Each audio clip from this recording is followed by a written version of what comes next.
Yes, how are you doing, Kelly? I'm doing great. How about you? Absolutely fantastic. Looking forward to sharing a conversation with you. And we're going to start it off with one thing. My granddaughter pronounces her name Mia, M-I-A, but I've also worked with people. Her name is Maya, spelled the same way. So how do you pronounce the girl's name inside your book? It's Mia Tang. It is Mia. All right. Let's go for the Mias then. I love what you're doing. Yeah. The reality of Mia is so spot on in the way that so many adults or young adults like her want to be able to share the story. But Mia is challenged because she has a writing instrument, which I love, but she's walking into a camp that is filled with lots of computers. This is so spot on reality. I love this about this book. Thank you. Yeah, I mean, this was set in the 90s, and I remember struggling with that, just thinking, well, if I don't have the same tools, can I even do something? Of course, these days, there are all kinds of people with way fancier technology and connections and money and history that I don't have. But it's important to still get out there. For this story to come to life, how did you put yourself inside the mind of Mia? Because, I mean, you're an adult now, but were you able to easily go back into those shoes? Am I an adult? I don't know. No, I'm just kidding. I mean, I have 3 kids, so they are, one is in high school, one is in middle school, and one is in elementary school, so they definitely help. But the other thing is that I really had my favorite year happen in 5th grade. I mean, I think I really peaked in 5th grade. I had a great teacher. I had my first crush. I remember we lived by the beach that year. It was just such a magical year that for some reason, whenever I write, that I can just easily tap into that time in my life. When did your writing journey begin? And the reason why I bring that up is because you're talking about the 5th grade. Mine started in the 2nd grade because a teacher believed in me. Was it the same for you? Yes, absolutely. And shout out to the teachers out there. I mean, you guys are making such a difference. But yeah, for me, I mean, that first year in America, I was in 1st grade and I didn't speak a single word of English. They even wrote that on my report card, which I still have, that she only began talking in the last week.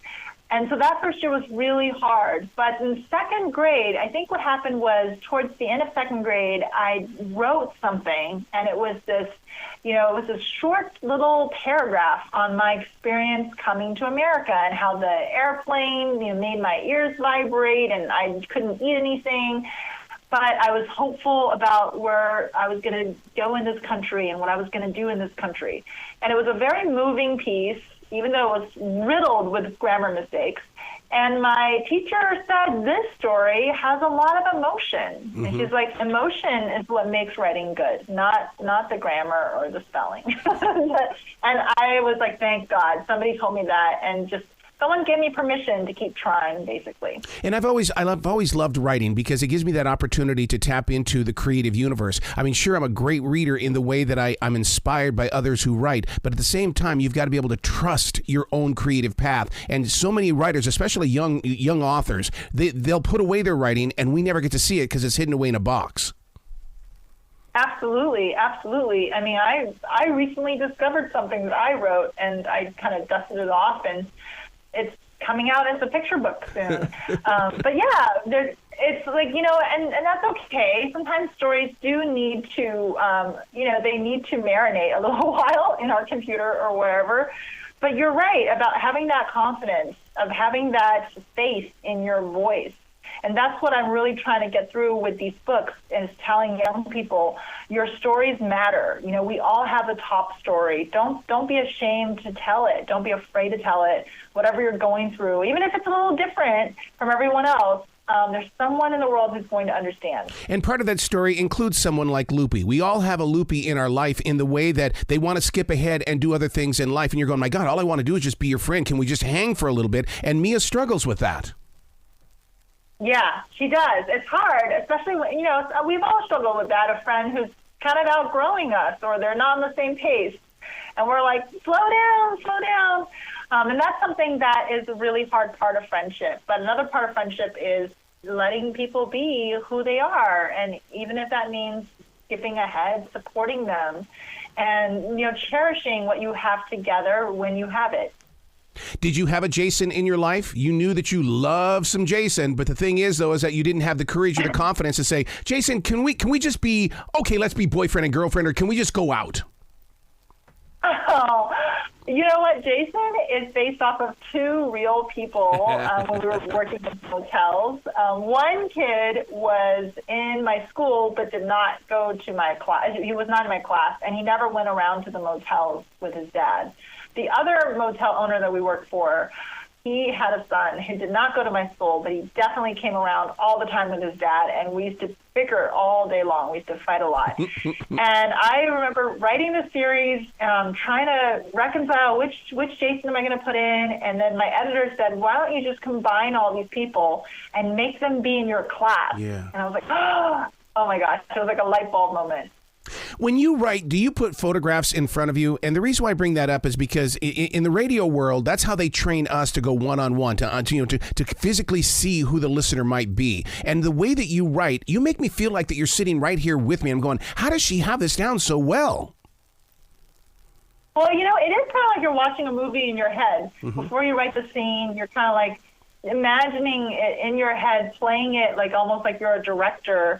I don't have a picture of them, but I definitely have Post-its where I'm like, don't forget the point of this scene, right? Whether it's, you know, Mia appreciates where she is, or she learns more from all the really interesting characters that she meets in Chinatown. You know, just don't forget the point of the scene. But yeah, to get in the mood for certain scenes, like there's one really special scene at the end of the book with Mia and Jason, and I listened to a lot of music to prep for that scene because it was a scene I wanted to write ever since I first started the series. That was like 6 years ago. I've been planning the scene, but we had to get there. We had to earn the scene. The characters had to go through all kinds of development to get there. And so when it was finally time to write it, it was like, I remember it was crazy. I had like goosebumps. Pulling from that moment, though, that's what's fun about writing. And I wish listeners would understand that, man, it really is a celebration of receiving when you put it on a page. Absolutely. It is. And it becomes everyone's story. After the book is published, I always say it's not my story anymore. Yep. It's everyone's story, and it's what you make of it. How do you deal with that, though, when it's time to relinquish it? Because that's always been a tough cookie, because I'll put my writing in what I call fermenting, and then because I want to be able to, you know, let it sit over there for a little bit, but then, okay, now I can relinquish it. You know, I do it in steps because, you know, you do feel like it's your baby and you're worried about giving your baby up. Mm-hmm. I'm always worried about it. And so I always have to kind of almost trick myself. Like, I'm actually only sending it to my agent and I can still take it back. And then it's like, oh, I'm actually only sending it to my editor and I can take it back. It's okay. But once it gets through that final copy edit stage, you're just like, all right, it's definitely not mine anymore. It's everyone's story now. And you almost go through a little bit of a grieving process. Mm-hmm. But then you remember what you're doing it for, which is to reach people, and you celebrate. Well, the book cover itself, I mean, we're not supposed to judge a book by its book cover, but on this one right here, what I love about it, and maybe it's because I'm a broadcast instructor, but we live in this digital age where everybody thinks they've got a voice and can have a voice. And for Mia to be in this with top story, that to me is speaking a language saying, share your story or someone will write it for you. Yeah, and you should be the one to write it. It's your story. Own that story. Be proud of that story. Right? Take it wherever you can. Take it to the highest level. And you know, when I did that as a kid, I started a little newspaper for my community because I wasn't seeing our stories make it into the LA Times where I was living. So I started a little newspaper. I printed it at Office Depot. I remember the people at Office Depot were like, what are you doing? And I distributed it. I put it at the frozen yogurt shop and at the library. And it was a little thing that I did, which was me taking that first step to sharing my thoughts with the world. Well, that's your connection. And maybe that's the reason why I love this story so much is because you do know who your reader is. You know who that community is, and you're so willing to give that to them so they can have something to read. Absolutely. And I really hope that reading this book, I mean, it takes place in Chinatown, San Francisco. I hope people go and visit it because it's a beautiful place and there's a lot of great food there. And you're not you're going to have such a great time. You're not going to regret it. I've been there. There's also a lot of great shopping there. Man, you got to go there to spend the entire day or 2 days there because there's a lot of great deals always in Chinatown.